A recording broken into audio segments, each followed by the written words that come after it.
다른 시술로는 이제 많이들 찾아보시는 게 필러 시술들을 많이 찾아보는데요. 제 생각으로는 필러 시술이라는 게 이런 다크서클을 없애는 데는 그리 좋은 방법은 아니라고 생각이 됩니다.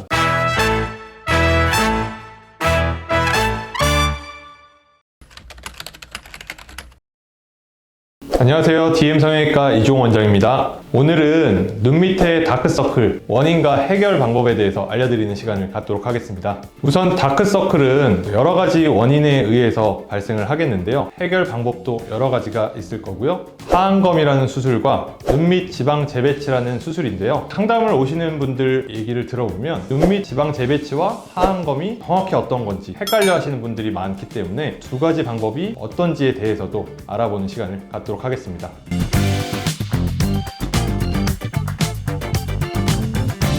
다크서클이 생기는 원인은 여러 가지가 있겠지만 가장 크게 세 가지로 분류를 할 수 있습니다. 첫 번째는 눈밑 지방 때문에 생기는 그림자. 눈 구조를 보면 안구가 있고 그 밑에 뼈가 있는데요. 이 안구와 뼈가 쓸리지 않게, 쉽게 얘기하면 좀 부드럽게 돌아가기 위해서 아래 깔려있는 눈밑 지방이라는 조직이 있습니다. 이 지방이 중력에 의해서 눌리기 때문에 앞으로 튀어나오려고 하는데요. 앞벽이 이제 약화되어 있거나 선천적으로 약한 분들은 더 이른 나이에 이 눈밑 지방이 앞으로 밀고 나오겠죠. 튀어나온 지방 밑으로 생기는 그림자 때문에 어두컴컴한 게 생기는 다크서클의 제일 큰 이유가 되겠습니다. 두 번째는 색소 침착으로 인한 다크서클. 눈 피부 자체가 하얀 분도 있지만 색깔이 좀 까만 분도 있을 거고요. 특히 눈 밑 같은 피부 조직은 알러지에 의해서도 그럴 수가 있겠고 선천적으로 그럴 수가 있겠지만 피부 조직 자체가 거무튀튀한 분들이 있습니다. 이건 색소 침착에 의해서일 거고요. 세 번째는 피부라는 조직 밑에 원래는 피하 지방이 깔려 있어야 되는데요. 어느 조직이건 이제 피부 밑에는 말랑말랑한 피하 지방이 깔려 있는데요. 눈 밑 피부의 경우에는 독특하게도 이런 피하 지방이 거의 없기 때문에 피부 밑에 있는 근육이 얇은 피부를 통해서 비쳐 보이는 경우들이 있습니다. 또한 이제 근육뿐만 아니라 혈관이 비쳐 보일 수도 있겠죠. 이런 얇은 피부 조직 밑으로 혈관이나 근육이 비쳐 보이는 게 다크서클의 세 번째 이유가 되겠습니다. 이런 이제 여러 가지 원인에 의해서 다크서클이 생기게 되면 나이가 조금 더 들어 보이겠고요. 조금 더 피곤해 보이는 인상을 갖기 때문에 이런 다크서클은 안 좋은 쪽으로 인식을 하는 경우들이 많이 있습니다.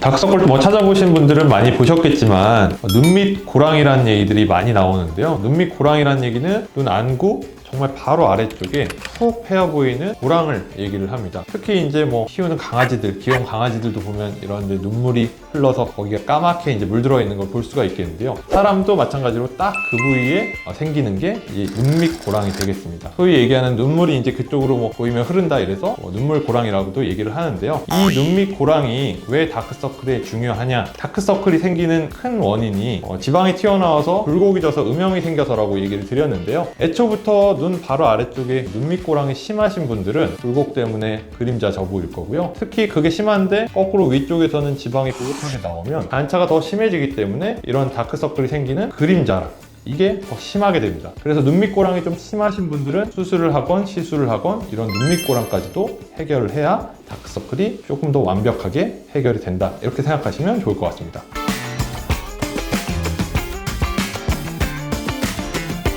다크서클을 없애는 방법은 원인에 맞게 수술을 하건 비수술을 해야 될 텐데요. 수술, 비수술 이렇게 나눌 수가 없고 원인에 따라서 수술적 방법이 적용이 될 수도 있고 비수술적 방법이 적용이 될 수도 있다, 이렇게 생각하시면 좋을 것 같습니다. 수술적 방법으로 해결할 수 있는 것들은 지방이 불룩해서 굴곡이 생겨서 만들어지는 그림자, 이거를 해결하는 게 수술적 방법이 되겠고요. 당연히 불룩 나온 지방이라 함은 지방량을 좀 제거를 할 수도 있겠고 지방을 다른 곳으로 재배치시켜서 조금 더 평평한 곡면을 만들어주면 이런 그림자가 덜 생기겠죠. 그래서 지방이 많은 분들은 재배치를 통해서, 거꾸로 지방이 너무 없어서 움푹 들어간 분들은 다른 곳에서 지방을 채취해오는 지방 이식을 통해서 평평한 면을 만들어줘서 다크서클을 해결한다. 이것이 가장 주요한 수술 방법이 되겠습니다. 또한 비수술적 방법으로는 피부에 색소 침착이 있는 경우에는 수술적으로 해결할 게 사실은 거의 없습니다. 이럴 경우에는 이런 색깔을 조금 더 옅게 만들 수 있는 토닝 레이저라든지 미백 레이저라든지 이런 가벼운 시술들, 대신 이제 한 번으로는 안 되겠죠. 여러 번 반복을 통해서, 관리를 통해서 조금 더 색깔이 옅어지고 밝아지게 만들므로써 다크서클을 바꿀 수 있는 시술이 되겠습니다. 다른 시술로는 이제 많이들 찾아보시는 게 필러 시술들 수술을 많이 찾아보는데요. 제 생각으로는 필러 시술이라는 게 이런 다크서클을 없애는 데는 그리 좋은 방법은 아니라고 생각이 듭니다. 이유는 굴곡을 없애는 데는 당연히 이제 패인 부분에 필러를 채워서 패인 부분을 올라오게 만드니까 곡면이 없어지고 좋아질 것 같지만, 다만 물질의 성상상 필러라는 게 고체도 아니고 뭐 액체도 아닌데 실제로는 사실 좀 액체에 좀 가깝죠. 이렇기 때문에 아주 얇은 피부로 구성되어 있는 눈 밑에 필러를 넣을 경우에는 이 필러들이 비쳐 보일 수가 있습니다. 마치 깊은 바닷속 보면 프로딩딩하고 어두컴컴해 보이는 것처럼 평평해진 건 좋은데 컴컴해 보이기 때문에 오히려 다크서클은 개선되는 게 거의 없을 수가 있겠죠. 그래서 이런 다크서클에 대해서는 필러는 그리 좋은 제재는 아니라고 생각이 듭니다.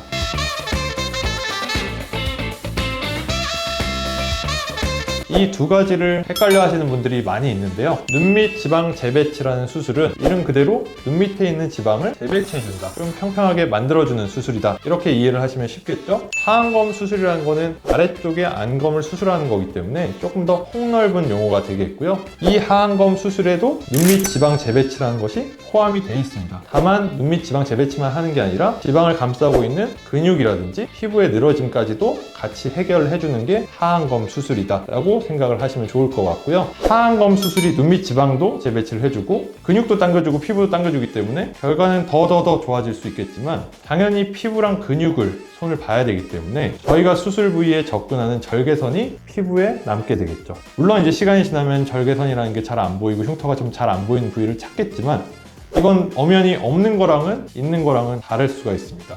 절개 흉터를 아예 안 보일 수 있게 하는 게 눈밑 지방 재배치가 되겠고요. 눈밑 지방 재배치 수술은 결막을 통해서 접근이 되기 때문에 실제로 남들이 봤을 때는 흉터가 없다라는 수술이 됩니다. 젊은 사람들이 하안검 수술을 해야 되는 경우가 있는지. 40살 정도를 기준으로 그거보다 조금 젊으신 분들은 이런 눈밑 지방 재배치만 할 경우가 더 많습니다. 다만 이건 이제 개인차가 있기 때문에 생각보다 젊은 분들도 노화가 조금 더 많이 일어났거나 선천적으로 피부나 근육에 탄력도가 없다, 이런 분들은 하안검 수술을 시행을 할 수가 있습니다.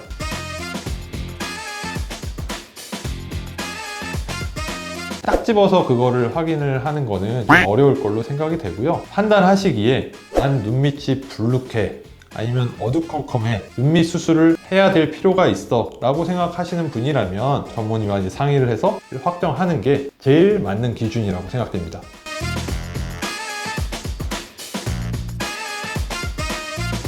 하안검 수술로는 만들 수가 있고 눈밑 지방 재배치로는 만들 수가 없다. 애교살이라는 게 생기는 원리 자체가 눈을 둘러싸고 있는 눈 둘레 근육이 있는데, 이게 조금 강하고 잘 뭉치는 분들은 표정을 지을 때 특히 그렇죠. 이렇게 쑥 올라가서 통통하게 잡히는 걸 저희는 애교살이라고 부르는데, 이런 걸 거꾸로 이제 만들어줘야 될 텐데, 눈밑 지방 재배치라는 거는 근육을 다시 뭐 강화시켜주는 작업을 할 수가 없기 때문에 애교살을 만들어준다는 건 할 수가 없는 거고요. 근데 거꾸로 이제 하안검 수술이라는 거는 근육도 손을 볼 수가 있기 때문에 저희가 근육의 힘을 당겨서 강화를 시켜주면 애교살을 만들어주는 게 가능합니다.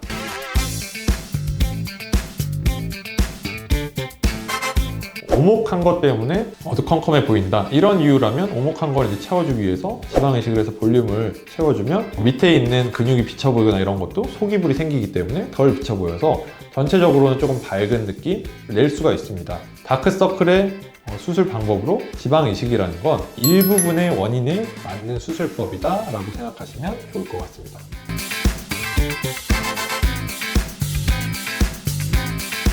저희의 답변은 반영구적입니다 라고 답을 해드립니다. 왜 그러냐면 사람의 조직이기 때문에 철판이 아니에요. 그래서 시간이 지나면 이런 것들이 지속적인 압박을 받기 때문에 약화가 점점 될 수밖에 없고, 소위 얘기하는 노화 때문에 피부나 근육, 다른 조직들은 늘어나게 마련이죠. 다만 한 가지 설명을 드리는 건, 그러면 놔뒀다가 나중에 하는 게 낫지 않냐? 그건 아닙니다. 수술을 한번 시행을 할 때는 다른 것들을 강화를 시키기 때문에 앞으로 악화될 것보다 수술을 하신 분들은 이런 악화될 때까지의 기간이라는 것들이 훨씬 연장되기 때문에 이런 걸 연장시키는 목적에 의해서도 수술을 할 필요성이 생기는 거죠.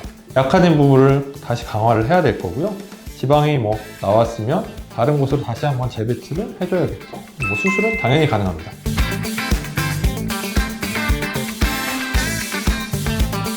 눈밑 지방 재배치라는 거는 눈 안쪽에 결막을 절개해서 들어가고 수술 범위가 작고 손보는 조직의 양이 적기 때문에 수술 시간은 한 3-40분, 빠르면 2-30분 정도면 해결이 되는 수술법이고요. 붓기라든지 멍 같은 경우에는 대부분은 일주일 이내면 거의 다 없어진다, 이렇게 생각을 하셔도 좋습니다. 수술이 짧기 때문에 비용은 특히 이제 하안검 수술에 비하면 조금 더 저렴하겠죠.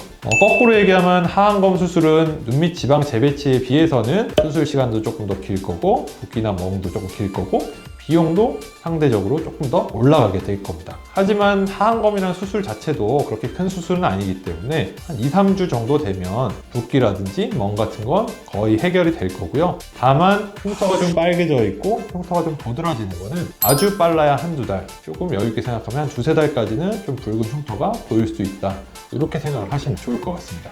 통증은 사실은 두 가지 다 거의 없고요. 다만 이제 하안검 수술은 통증이라기보다는 처음에 붓기가 조금 더 있기 때문에 좀 더 당기는 느낌, 좀 불편감, 이런 거는 한 일주일, 2주일 정도는 느낄 수 있습니다.